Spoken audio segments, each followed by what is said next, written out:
Hello, my friends, our community, our viewers, and those who have been our supporters in so many different ways. At this stage in our recording of this archive of our community, we just celebrated 1 year for the SosoFat television channel, and we are in our 4th year for the SosoBone Media Network. Let me also say that at this stage of our recording, with a special guest that will be introduced very shortly, let our history record that at this stage, we have in 1 year, 51,000 subscribers, an average of 4,000 subscribers per month. And we have, at this our 1 year anniversary, 22 million views, an average of 1.8 million views per month. And I'm going to tell you this, with the diamonds that we have coming to you now, we're going to double that. So, Miss Diamond Cunningham, let me say welcome to our SosoFat television channel and to our SosoBone Media Network. And I'm going to turn you over to my friend, co-host for this program, Dale Brown, Cricket Hall of Famer, Dale Brown. Thank you for spending this beautiful time with us. Professor, thank you very much. And we say professor, but we have to put Sir Professor before it. And I will say greetings to our listeners and viewers on our channel. And we have a very special guest. And normally we say all the guests are special, but this one is extra special. Extra special. Extra special. And she's not only yes, yes, sir. She's currently a PhD candidate at Tulane University in New Orleans, and she is one individual who is deeply concerned about public health and the reproductive justice and the advancement of health equality. Dale, I don't want to interrupt you, but she looks young enough to be in high school. Oh, absolutely. Thank you, Absolutely. Sir Professor. And Thank you. Professor, and to our audience, this indeed is a fascinating, and amazing young lady. And just like her name, because the name Diamond has a meaning, and is as of a brilliant gem. Yes. Unbreakable. And that is a description of her spirit. Unbreakable. And clearly, Diamond values her self-worth because what she's doing is invaluable and priceless. And she knows how precious she is. And with that said, I must say, welcome, Miss Diamond Cunningham, MPH. Oh my goodness, those words. So kind. I'm so honored. I'm so flattered. And I'm just so grateful to be in this space that you both have created for me. I'm so excited to start our discussion, and I'm excited to learn from you both as well. So, again, thank you for those loving words. I'm just so happy to be here. So, thank you. Yes. So, Diamond, could you tell us? I mentioned that you're currently a PhD candidate at Tulane. Could you just introduce yourself from that point of view, the academia Diamond, for us? Absolutely. Yeah. So this is my 5th year in my PhD program at Tulane, the Celia Scott School of Public Health and Tropical Medicine based in New Orleans. And I'm super interested in racial health equity and promoting the well-being of marginalized communities, more specifically Black and Brown girls and women. I am a huge reproductive justice advocate, and reproductive justice is a term that was created by the Sister Song movement based in Atlanta, and it essentially encapsulates promoting the right for folks to have children, folks to not have children, and folks to raise children in healthy environments. So I'd say that I use that framework to guide my decision making and my academic goals as well. I have been in school for way too long. Prior to this, I earned my master's in public health at the Rutgers School of Public Health in Newark, New Jersey, so up north. And then prior to that, I did my undergraduate degree at the University of South Florida in Tampa, Florida. So all around up and down, but I'm in Louisiana now and I'm loving the weather and the food and the people. Well traveled, okay? Thank you. Yes. So, Diamond, if you don't mind, could you just expound a little bit on the Tulane Changemaker Institute, of which you are a fellow? Yes, yes, would love to. The Changemaker Institute is a relatively new program at Tulane, and it is geared for entrepreneurial-minded students. And it's a semester-long program in which the school provides resources, external resources, folks in the entrepreneurial realm to provide like one-on-one mentorship to foster and support promising social interventions. So I was selected to be a Changemaker Fellow. I'm really interested in the engagement of Black fathers within the fourth trimester, which is defined as like the first year after childbirth, and just learning about them. How are they navigating this? What are they loving? What are they not loving? How are their experiences at the doctor's appointment? Do they feel like they're being seen? Did they know what to do when they were getting the baby at the hospital? One of our folks who we were interviewing, he literally said he thought he had to bring money. So he went to the bank before getting his newborn at the hospital because he thought he had to pay to get his wife and baby out. And it's funny, but it's also like, okay, there's clearly a gap. So there should be some type of device or platform or network that fathers can use to kind of navigate the space together, more specifically those first few months after birth. So. I hope you put the money in a 401. Oh my goodness. Yes. So, Diamond, and thank you very much for that explanation. And we just wanted to show your foundation, where you're coming from, and what would lead you to be so courageous and show so much compassion, dealing with an issue that continues to affect millions of girls and women worldwide. It's a global issue. And many persons may shy away from it, but Diamond, you have stepped forward, boldly stepped forward, and trying to make a difference. So, could you tell us what gave you and what sparked your voice to begin for this initiative that we are going to speak about, known as the Flow Fairy Drive? Absolutely. There are quite a few spaces or sources of inspiration. I think at first I want to really just credit my mother, who used to tell me about her time in high school. She as well attended Malta High and wearing a white uniform, and she would talk about her experience as a student who would be observing other students have, accidents or whatever the sort is as a product of being exposed to period poverty in some capacity. And I can always recall my mom, just even growing up, she would ensure we have like 15 pads in our bags and 15 pads in our cars just to make sure we had it around in case there was an unplanned cycle or we forgot or for whatever reason. And I'd say that was a huge portion of that inspiration. And my cousin is currently attending, and I talked to her and I said, "Hey, does this happen? My mom used to always tell me about this." And she said, "Oh yeah, that happens quite frequently."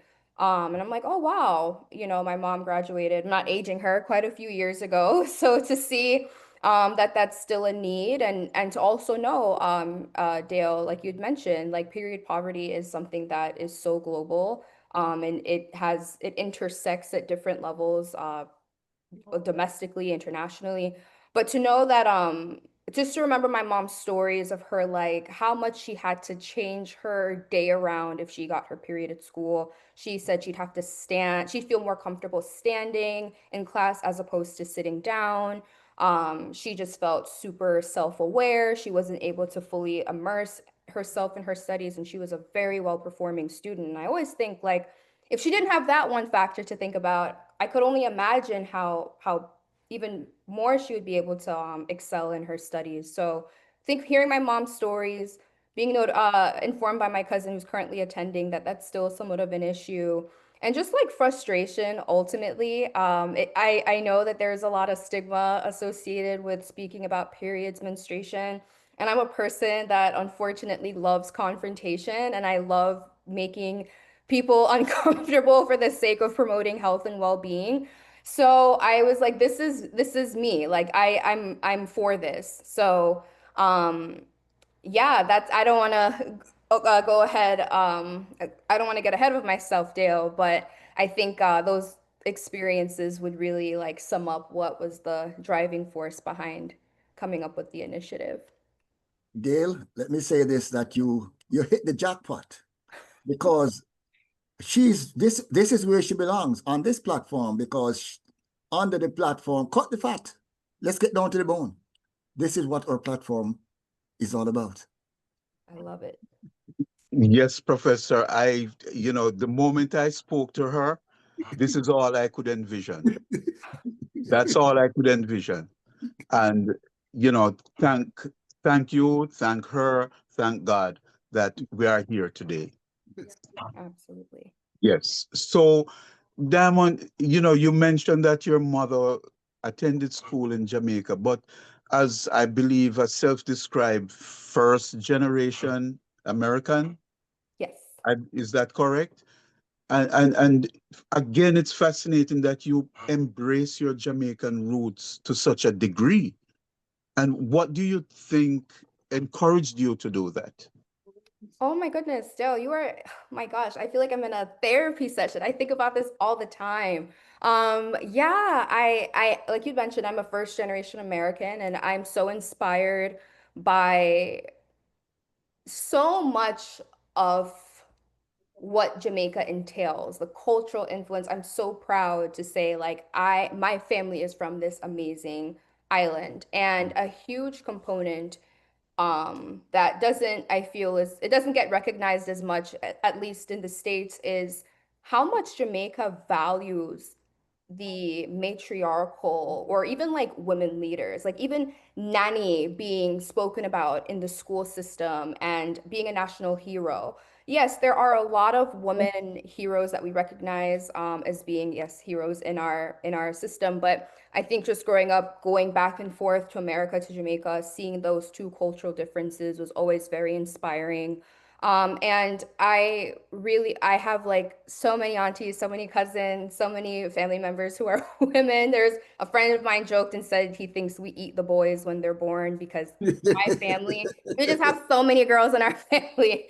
But yeah, I think Malta Alvernia, that institution has really shaped the lives and the trajectory of so many women who I call like mom, like my mother, of course, but also like maternal figures as well. So the institution itself holds such value to me because that indirectly or really directly influences the trajectory of my life as well. So didn't attend, I didn't go to school I didn't attend, but so connected, and I'm so inspired and in love with the richness and the beauty of Jamaica. So your academic training, how much did it influence you embracing this to such a degree? Wow. I'd say that my I've always wanted to prioritize Black and brown girls and women within my academic training. And, you know, when it comes along to research, we ask a lot of questions about like nativity. So, Black and brown, usually that's like a racial question, but then we'll like follow up and say, okay, where were you born? Where were your your family members born. And a lot of folks who engage in in the research that I'm in would be like African American or folks who were born in other like heavily Afro, excuse me, I should say countries in Africa, so Nigerian American, etc. So unfortunately, I did see that there are a lot of associations with poor health outcomes, sometimes mentally, sometimes like overall well-being with first gen or Afro-Caribbean folks who are based in America for whatever reason. I mean, there are a lot of factors that we could get into, and I don't want to bore y'all too much, but I feel as if I've always noticed that, especially when we're looking into the nitty-gritty of how, looking into the nitty-gritty of health predictors. So I think that also like kind of influenced me to keep these populations top of mind. And then also learning more about international relations and just having more international exposure, it um, definitely influenced me to keep this love and this preservation of the island top of mind as well. Okay, Mount Alvernia has that very distinctive uniform, and I'm very familiar with it, having spent many years right across the street from Mount Alvernia at Cornwall College. So I'm extremely familiar with Mount Alvernia. And it's interesting that you point towards the color of the uniform. And that was one of the attractions for you to understand the stress that those young girls would be under. Absolutely. Absolutely. Just hearing my mother's sentiments echoed. I mean, if we're being honest, I'm in, don't ask why, because, but I'm in a couple like wedding, wedding pages and wedding groups on Facebook. And there are like people who are engaged, like planning to get married who say, hey, I'm having an issue. My period is coming on my wedding day. It's a white dress, right? So if that is a factor that people who are like well into adulthood are factoring in for like their attire for a wedding dress. Imagine a 13-year-old girl or an 11-year-old girl who is still learning her body, wearing a completely white uniform, and just to it's so interesting that I'm on a call with two men, so I don't want to over explain. If I'm being redundant, please forgive me. But one aspect about periods that I feel like a lot of folks don't understand is that it's not always this black and white 28-day off, 5-day on, light cycles, heavy cycle. Like some periods due to factors like PCOS, endometriosis, they're super unpredictable. They're super heavy. So if you're thinking of like an 11-year-old girl who is navigating again, like learning her body, and then two might have PCOS or might have endometriosis, periods could be weeks long, periods could be gone for 4 months and pop up one day. And again, just thinking of that like white uniform and that factor of unpredictability that is a it's more common than I think most folks think about. And then we have girls who've never had their period who might get it for the first time at school, right? So that white uniform, you cannot hide anything. It is like, boom, this happens, you're done for the day. And I think that element, that social element, I think is really unfair for such young girls at that to have to worry about, especially if they're like victims of period poverty or poverty in general. Dale, it is amazing, but there are so many men who raise single family men who raise their daughters. And I don't know if you have ever thought about expressing how that goes, Miss Diamond.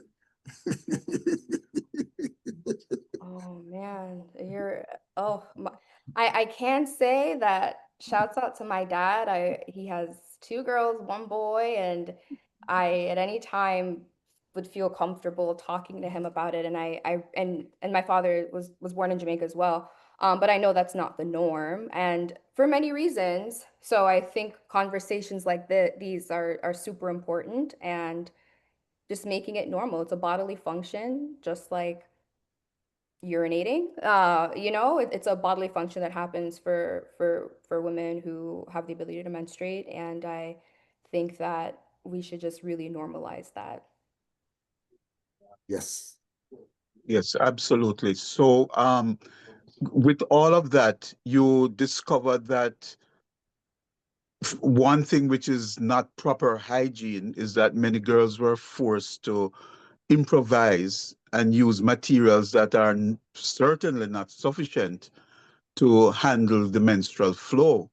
And what are your, how could you explain that a little further for us? Sure. It's pretty common, and again, I want to be really, really intentional. This is not exclusively for girls in Jamaica or girls who attend this institution. It's for folks who experience like greater forms of period poverty. You got to do what you got to do. The world doesn't stop for a period. So there are folks who have documented using old, like there's a phrase, or like being on your rag or something along those lines, using an old rag, using tissue paper, using newspaper, using old clothes or old material, all things that, folks have to improvise, of course, but they're not designed for um, they're not designed for menstrual periods. Yes. And so now, through your conversations and, of course, your research, of course, the problem is not just about access. And you spoke about it in terms of the stigma. And how much of that is due to this social construct or cultural construct of the day? How much of that influences that stigma? Sure. I'd say a great load. You know, 11-year-olds can't go to work. And if they could, I wouldn't want them to, or 12-year-olds. So, access is gonna rely on a parental figure, a guardian in some capacity. And if periods are heavily stigmatized, or if it's gross, or if it's demonized, a child is likely not going to feel very comfortable asking, especially at the rate that you really need, like every month. I know it doesn't sound like a lot, but it's a lot. And then again, we're not factoring in folks who have heavier flows, who have more infrequent or frequent flows or cycles. So again, the conversation, or it already being something that's like, oh, this should be private, or this isn't something that should be a conversation had in public, that does fuel that, okay, well, let's not talk about it. I grew up with friends in the States who did not know why their period was happening. They just kind of knew this thing happens each month, right? And then you think, like, if you're demonizing a natural bodily function, how do you think these young girls, or how do you think women in general are going to feel about their body, when it's something, and how does that play out in day-to-day life? How does that influence dating patterns? How does that influence eating patterns? How does that influence their relationships with friends, parents, etc., when something is happening to them that shouldn't be spoken about, that they have no control over? What about the mood swings that seems to accompany this schedule? I say that because sometimes, as you mentioned, the stigma, that's there's some ignorance sometimes attached to it, and insensitivity, where someone will have a problem with a certain person, and the comment that they're gonna make is yeah, I guess it's that time of the month again. Okay, yes, and I don't want to, as I say, cut the fat, let's get down to the bone. Okay, that's how it is. And Absolutely. and even when you find that there are problems between husband and wife in some capacity, where they would say that she's using sex as a weapon because it's twice this much, she says it's that time again. you know? Yeah. Yeah, and that's a part of the insensitivity. And I'm happy we're speaking about this, especially to two men. Yeah, I love it. I love it. I love it. Okay, because ripples, when you throw a stone in the pond, where do the ripples stop? They go to oblivion. And this is what I want you to do. Drop this ripple in this pond and let it spread. Yes, Dale. Good choice. Yeah, and you bring up, I'm intrigued by that mood swing question. And one thing I'll always do is I'm gonna say what I don't do. And I'm not a psychologist, I have no psychology background, so I don't want to over define or over represent myself in any way. But even if we were to look at like the social component of like mood swings on when someone's on their period, right? If we're thinking about the stress associated with not having adequate sanitation, not having adequate products, not knowing when the period is going to stop, not knowing why the period came back the third time this month. This is not even me speaking about like the hormonal factors. I'm solely speaking about the social factors. This Yes. is going to heavily influence the mood swings that we often attribute any type of disagreement to, or any type, and you're right, it's often used as like a way to kind of like, oh, you're on your period. Like you're not being agreeable, you're on your period. And it's a very Mhm. dismissive and really Yes. misogynistic thing to Yeah. say. But again, like if I have all these things to worry about, I'm probably not going to be a pleasant person. So again, thinking about those ripples, not even from a psychological standpoint, just again, like looking at that hierarchy of needs. If this one need isn't met, yeah, people not going to be pleasant. Cutting the fat. You know, Dale, we're actually doing this for the men, you know. Oh man. Yes, absolutely, Sir Professor, absolutely.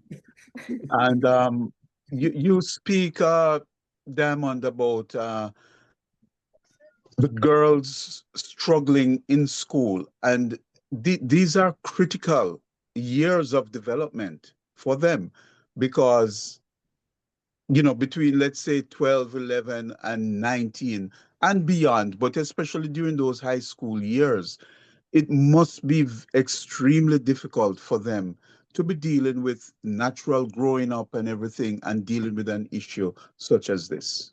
Absolutely, 100%. And again, like they can't control it because not only can they not control their periods, but even if even if this is a person who has the typical 28-day off, 5-day on, super predictable cycle, um, just knowing, oh my gosh, next month, oh my gosh, the next month, oh my gosh, summertime, what's gonna happen? And having to rely again on a guardian who might look at it as something, ugh, gross to discuss when it's like, oh no, I need some pads like ASAP. I need pads tomorrow. I need pads for next month. Yeah, it's so unfair. It's so unfair. It's so unfair.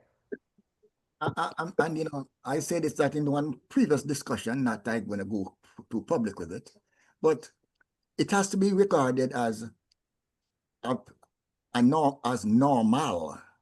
It's a sign of normality Yeah. when it happens, because when it doesn't, men start worrying like crazy. Do you see what I mean? Absolutely. Is it time to start making the baby registry? Exactly. Exactly. Exactly. like, Mhm. like is he another member of the family on the way, Dale? Right, correct. Um, so Diamond, we know about the stigma, but what about the financial hardship? What role does this play?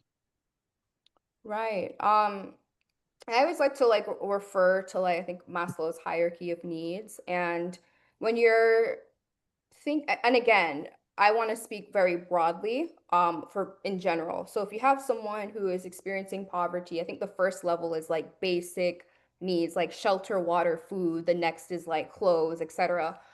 If you have someone who's struggling to make rent or pay a mortgage or buy food for the family, the last thing on that list will likely be pads, especially when you can go make some makeshift paper towel, rag, newspaper. It's just not a priority. It cannot be a priority, right? So And then again, we're talking about something that happens usually monthly. So there might be one month where things are great, and then another month and things are not great financially. So that's probably the first or second thing to go.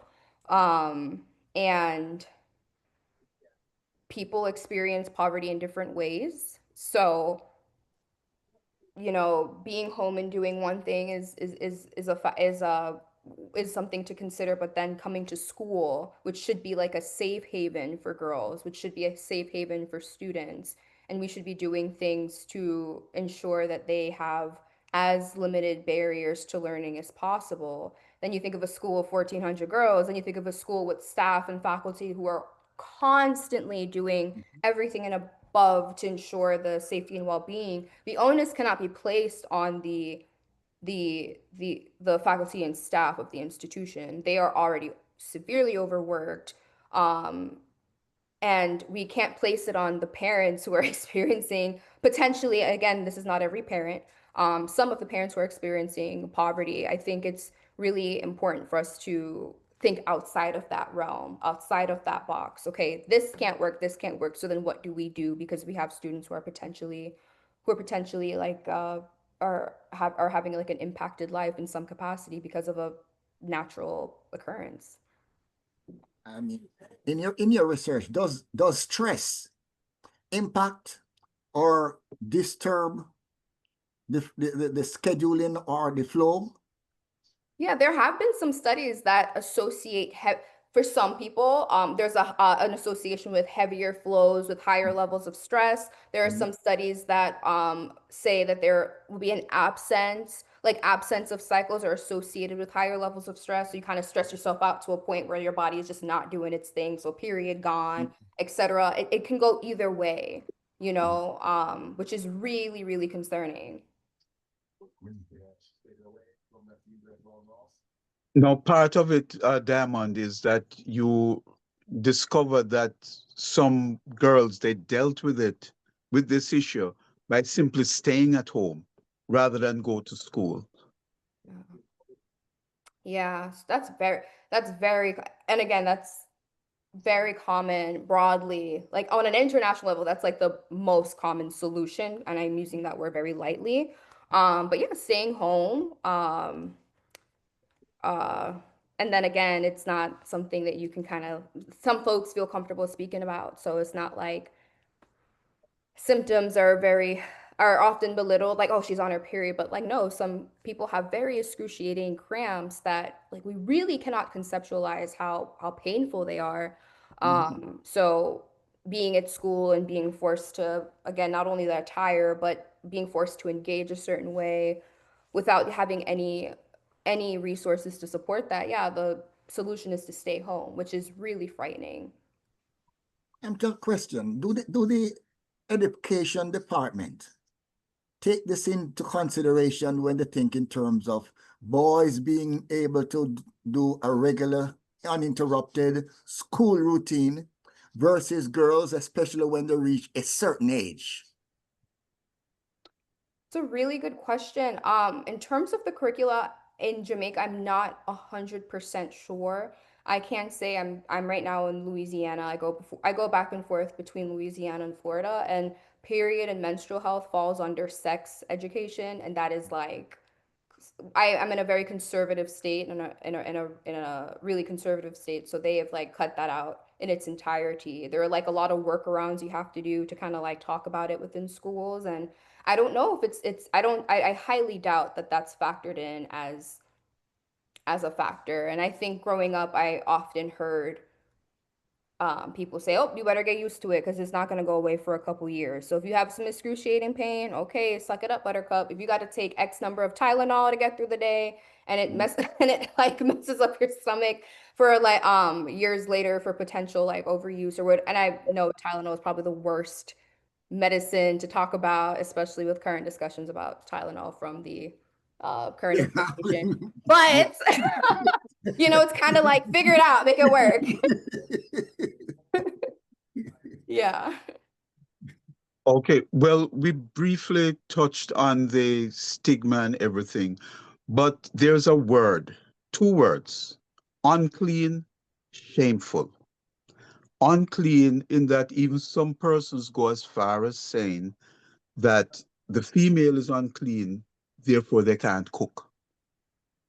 Are you aware of that? I am, and this is where the international and like other cultural I am aware of a lot of very conservative slash traditional like Jewish um Jewish families, I think. If I'm, oh man, I Yes. don't want to like misrepresent anyone, where I don't even think the partners sleep in the same bed when the woman is menstruating. So yeah, there are a lot of cultural implications associated with cleanliness and and periods in general across the globe. So it's fascinating to think about not even being able to cook. That's really fascinating. And this leads to feeling inferior. Absolutely. So we look at a person like you, who so proudly a woman, and we know that there are millions of girls globally who don't feel that way, who do not have that level of confidence. Yet, for me, that cycle represents the rebirth and regeneration of life. So, if they are taught that, wouldn't that help to ease away the pain of feeling inferior? Yeah, I think so. I 100% think so. Um, I don't know how that looks. I don't know what it looks like. I think it starts a lot in the home, and of course school, but also in media and in conversations as well. We hear songs all the time that demonize periods and um, make reference to that. So I think it would be so empowering, and I could not even describe the outcomes that would come from that. But it's kind of like, where do we start? Then it's like, oh, we start with initiatives like the Flow Fairy and conversations like this. Yes, conversations like this, because as I like to say to Dale, before we never had the communication platform, before we never had the digital platform where we could share things across the board. Now everyone has cell phones and tablets and be able to access information. Therefore, more platforms like these, as an opportunity now to share and educate, because this is really an educational application, okay? Where people will understand that things that you think are, are mini, they're maxi. The whole world is experiencing it. Okay, so yes, this is quite I would say extremely. I wouldn't say brave on your part, even though bravery is tied into it. I would say I don't know how to explain this, because I have never had this type of conversation, in this, in this way, where people will benefit so much from the information. Okay, where they will benefit so much from this information. It's really Yeah. exciting. I'm so sorry, Dale. No, go ahead. Go ahead. No, it's exciting. The thought is great. Just even if it gets a conversation going and folks are like, this diamond girl is crazy. I think getting the conversation, as long as we're talking about the periods, I won. I won. So call me crazy all you want. But yeah, I'm really excited to see what transpires. And again, thank you for being this visionary and for holding this space, because it truly says so much to your innovative level of thinking. You both Sir Professor and Dale, to even engage in this discussion, much less in this like huge platform. So, Diamond, your goal is basically a very simple one, but impactful, and it's a spark. It's a spark, and it takes vision to light that spark. And the initiative, what are the main goals for your initiative? Wow, that it's definitely transformed over time, gratefully. When I first started, the goal was I want to raise 2,000 individually wrapped pads and send it to Jamaica so that when girls have an accident, they can go directly to the nurse's station and get these pads, right? And I wanted to mention previously, I met with the vice principal about a year prior, and I was like, tell me about the school. How can I help? And menstrual pads was something that she brought up that I also remembered, but there were some other items that I was trying to prioritize. So it was summertime, it was around July, and I'm like, oh, school is going to start in a couple months. I should find a way to send some pads down. So my goal was 2,000. I was going to ask a couple friends. If I couldn't raise the 2,000, I was like, I'll just buy the rest myself and bring it down in 2 suitcases or whatever the case is, and boom. So the goal was to send some down just for some extra support for the nurse. When it started picking up traction, I'm like, okay, wait, this is cool. What if we didn't have it just for emergencies? What if we had the pads accessible in a way in which girls, even if they have pads at home, even if they don't anticipate their period, they just know it's here. I could go and get it if I need it. And Yeah. that's going to promote conversations about period. It's going to promote conversations about equity, accessibility. We should bump this up. So at first it was 2,000. I exceeded that. I'm like, all right, let's try 5,000. And then it just grew and grew and grew. And I mean, if I were to check the total number now, we're probably close to 27,000 individually wrapped pads. And about 15,000 or so were donated in our first shipment, were sent down in our first shipment, excuse me. But again, just coming back to it, the goal really is to, one, get some conversations going, decrease the stigma associated with periods, and increase accessibility for pads for girls who attend Malta-Vernia. And like, for low key to like replicate this in other schools or other entities as well, because it's pretty. I got things down and I tried to memorialize things as best as I could. So I'd love to like share what I learned, what I shouldn't have done, what I should have done earlier to other folks so they can replicate it as well. But taking that burden off the school, the administrators, and like really focusing in on what it means to be a community and using our community force, I think is also a newer tenet of the initiative.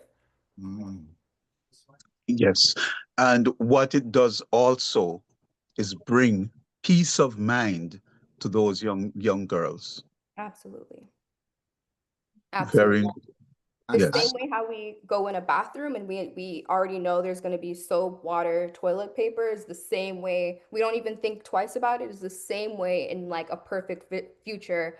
I envision this initiative going where girls can go in a bathroom, go in a hallway and know for a fact, oh, they're going to be pads here if I need it. And worrying about a bodily function is not a factor for their learning.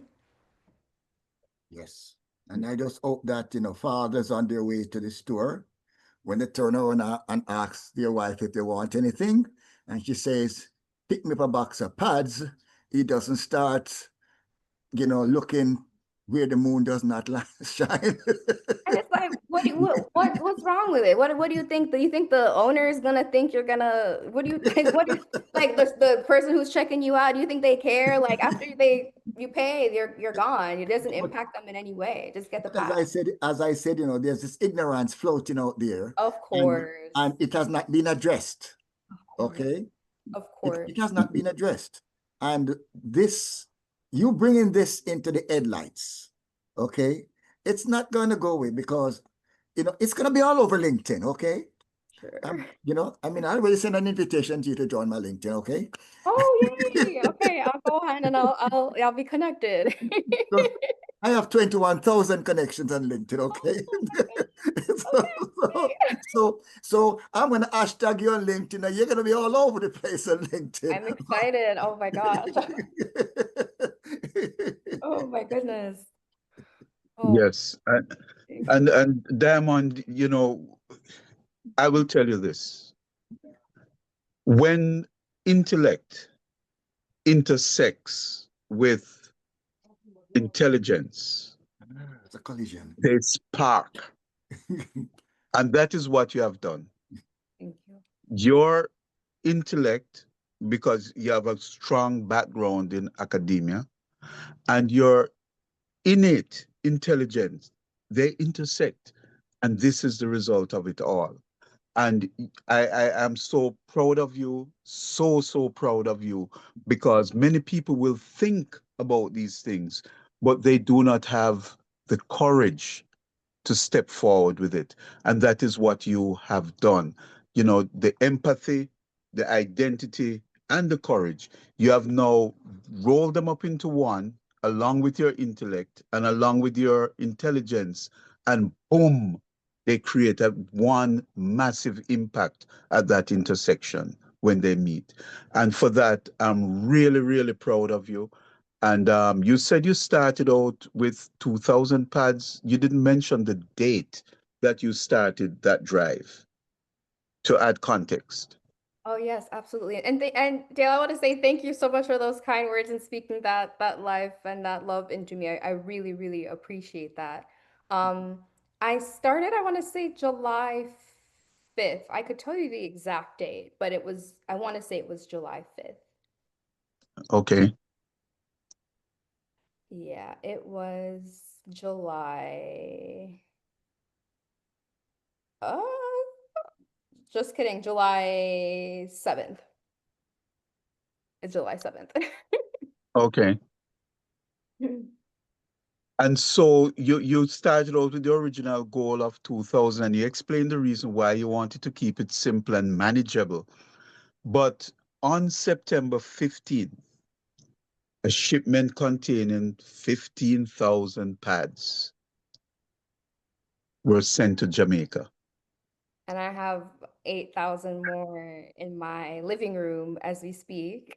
Mhm. And yes, 15,000 15,000 pads. And Yes. just let us say that you want another 30,000, okay? Oh man. Yeah, absolutely.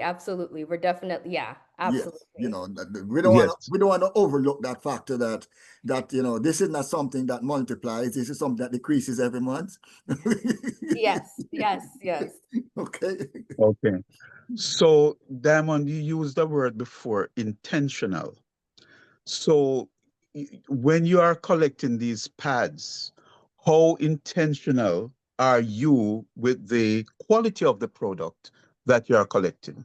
Oof, Dale, these questions. Wow. First things first, I believe in full autonomy. I was told from representatives from the school admin that always pads were highly preferred, right? So I went straight to the source. I'm not gonna think of what works and put my thoughts or my biases or let that influence. No, I want to know what folks want. So I actually created a wish list online with every pad imaginable. So after getting some feedback from some admin at the school, I also asked some friends, like, girl, what pads do you use and why? And there were factors like, oh, well, this is expensive, but I like it. I said, I don't want to hear about cost. Just tell me the pads that you use. And I documented everything. I took into consideration girls who might be athletic, so some athletic pads. Girls who might have like issues with the wings, no wings, hypoallergenic, fragrance free, with every pad you could think of. And I also was very fortunate to connect with some of the girls over the summer via FaceTime. My cousin's friends, and I was like, okay, I know you don't know me. I know this is a weird question, but what pads do you use or what pads would be helpful? So I actually got insight from the girls themselves, which I am so thankful for. And between asking my friends, asking admin, asking the girls, looking at ratings, I made a list and people gravitated more towards the pads they like, pads whatever. And I gave a lot of options. And in addition to that, we're going to be implementing a survey that's administered bi-weekly for the girls. It's like 10 questions so that they can say, hey, I like this one a lot. I didn't like this one. Don't send no more of these, so that they have, again, that autonomy over their health and the products that they are being that they have access, well, they're being sent, if that makes sense. Because I also want them to know that they're in charge of their health and they have a say so it's their bodies and their autonomy matters. So yeah, there's also that component. You know, Dale, Okay. the Yes, sir. thought just hit me now that maybe I get a third party to make some SosoBone branded pads. That would be a good Yep. idea. You know, I mean, Yes. okay, let's roll on. Let's listen. I agree. I second that. Do it. So do I. Yes. Yes. But And so, in addition to the product donations, and I think it's very important, though, for people to understand that these pads are carefully selected. mhm, They are not just fly-by-night selections. A lot of thought go into it, and I didn't know that you went in such depth to make sure that the quality was of the highest quality. And Absolutely. that's why we need a branded. Yes. yes, yes. We could always So, we could always call him Diamond too, you know. I would be so honored. Oh my yes, goodness. I would be yes. so I believe I heard that you were able to raise some funds. And what were these funds specifically to be used for? right. So, I had a wish list option where folks are able to purchase pads. It gets delivered to my house and I ship it down. I Mhm, also had an option because I do believe, again, as I mentioned before, I believe in preserving the cultural well-being and the overall well-being of Jamaica. And mhm, I wanted to invest in purchasing pads from local pad companies in Jamaica. And mhm, I was like that there's also a benefit to that because I don't have to worry about like the shipping factor. So the goal was to raise $1,000 to go towards a monthly or quarterly subscription with like a local pad company so that okay, every 3 months I purchase X amount and it gets dropped off right at the school's front door or wherever the case mhm. is, just to eliminate all of the factors and again to promote like local businesses and local entrepreneurs as well. If there is if there are folks who are selling products locally, then I'd love to invest into that. So there were two options for folks. Of course, I feel like folks had a lot more. I feel like they had a lot more. It was more creative for folks to I think pick the paths from the list, so that was a lot more successful. Mhm. But we did raise out of $1,000, 600. After that, I received like a $35 donation and then $100 donation from a company, which was great.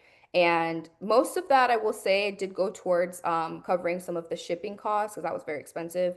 But we are still looking at some partnerships with some local pad companies in Jamaica. So I don't know, sir, professor, you got to get the pad business running if you want to make some partnerships with me. Oh, you better believe we'll be looking into it. Better believe that. Yeah. You know. Now, Diamond, you mentioned shipping, and I know you may not be subject expert. So, could you tell me how you managed to handle the shipping part of it? Oh man, that was the warmest part. I won't lie. That was rough. Hmm. Um, so there were I was like I didn't know there were I mean I did know, but I didn't know how detailed the other containers were because I'm like, how are these gonna fit in a barrel? How is this is gonna cost so much money? This you don't want to squish them too much because it will compromise the integrity of the products, and you don't want to open them up because why would anyone want to get like pre-opened pads? So it's like you have to be so intentional, and I'm like, oh my gosh, I was getting so stressed out, but thankfully um our friend Trevor Dale was able to provide some insight as to how to navigate that. So um got in contact with a shipping company. I got a type D container which they say holds 4.5 barrels worth of items, which is pretty insane, Mhm. and filled it up, and it could only hold the 15,000 pads. Trust me, I tried in every way to rearrange it. And in addition to that, also sent some baby wipes, some underwear, some other items that folks donated as well down. and some cool packs and, you know, some other miscellaneous period related items as well. But could only hold about 15,000. So yeah, oh, only, I shouldn't say only, but yeah. And then we shipped it out, but that was a venture deal. Well, I know that we do have some organizations that goes down regularly to Jamaica on medical missions. On the SosoFat television, you will see an interview I did. As a matter of fact, the last two interviews I did, one was with Dr. Trevor Dixon from the Jaja Foundation. He normally goes on with about 30 different doctors, spend 3 weeks down there doing free medical examination. Then we have the Atlanta Montego Bay Sister Cities with Dr. Yvonne Smith. She's also on the SosoFat television channel. So your interview will be joining theirs on the platform. So they go down with tons of medical equipment, and everything they do when they go down is free. So we can just coordinate with them so that they can add pads to some of the things that they take down, and then identify them as a pickup points during their journey to Jamaica. Okay. That would be, oh my gosh, that would be amazing. And I'm saying it publicly because they are the first ones who are going to get a copy of this interview. Oh my goodness. Thank you. That would be, I'm gonna say thanks in advance. Thank you. That would be amazing. And I'm gonna send you Dale, when they send me a number when I'm finished. I'm gonna send out the contact for Dr. Trevor Dixon, who is with the Jaja Foundation, and for Dr. Yvonne Smith in Atlanta, who is with the Atlanta Montego Bay Sister Cities organization. And all they do is take doctors once or twice per year. They go down to do medical missions. Okay. That is beautiful. And I'm also gonna, so I am not a medical doctor, but if there is anything that's needed that I can do, whether it be help with promoting, organizing, whatever capacity that's needed that I can fulfill, I'm going to volunteer myself from now. No, you will just be the face of this action, okay? Oh, thank you. Thank you. And I'm going to tell you, Dale, when I post it on LinkedIn, I'm going to hashtag Oprah Winfrey. I'm not kidding, you know, because I like to see an Oprah talking about this. She's got money to burn, you know, so maybe she can give you 1 million pads to send to Jamaica, okay? Maybe a million or two. A million or two, you know. And as I say, you know, I cut the fat, you know, cut the fat, let's get down to the bone. We need 1 million pads in Jamaica for these people who can't afford it and to just wipe out that problem, okay? The stress, okay? Dale, we talk about doing things to scale every time we speak, okay? We talk about doing things to scale. Yes, we know that when you have a wound, you put a Band-Aid on it. But that's a Band-Aid. But after the Band-Aid comes off, you need to put a cure. Band-Aids don't cure. Band-Aids cover temporarily, okay? So yes, this platform is here to talk about how we go to the next level, okay? So we talk about doing production on the platform. And when we finish our production and we publish, then that's when we really get to work, after we finish our production. Okay? Outstanding. Yeah. Yes. So as of today's what date? The 30th. Yes. As of September 29th, the items were still awaiting clearance at the Montego Bay Freeport. Do you have any updates on that? I unfortunately do not have any updates. I think they're still currently, oh my goodness, oh my goodness. Oh my goodness. I'm so sorry. I just checked this was set 30 minutes ago. Oh my gosh. Oh my goodness. They received it. Oh, that's good news. And do you like the photographs? I do. Oh my gosh. I'm so sorry for doing this live. I didn't see. Oh. Well, that's why we do live. Oh my. Okay, let me focus. I cannot multitask. Oh man, I'm gonna cry. Oh. And so what you want to tell us is that today is the 30th and I'm speaking about the 29th. So in real time, her dream has come true, full circle. Yes. The first phase of it. And the delivery has been made. 100%. Good. Not too long ago. And she did not know. Good. Oh, this is I don't want to cry fantastic. online. I do not want to cry on. Oh man. It's okay to cry. There has to be a first time. Oh, Oh man, this is amazing. Oh man. They got mm, it.